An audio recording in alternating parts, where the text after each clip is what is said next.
It was some kind of encyclopedia, I think.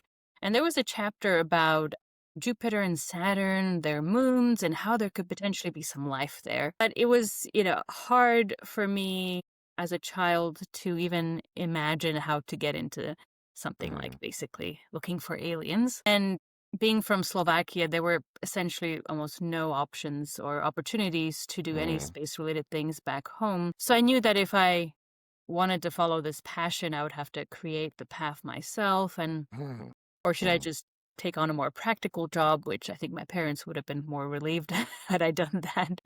Well, just to interject briefly, there's a great story that I love about that very subject about trying to do what you love, which is Jim Carrey, the comedian. Apparently, when his father was an accountant, and when he was young, I believe he was homeless. His father lost his job, and he's spoken at graduations, and Jim Carrey has spoken about this at graduations, and he said basically his dad never even wanted to be an accountant, so he learned from that experience that you can fail at what you don't want, so you might as well try what you do want. I knew I would have to work really hard to get scholarships in order to get into universities where I could get anywhere close to space. It was really intense, but it helped me get into Caltech ultimately in the US. So I was Mm, working at NASA JPL, but I was homeless at the same time. So yeah, that perspective, it was a tough time, but at the same time rewarding because as a 21-year-old, I got into NASA.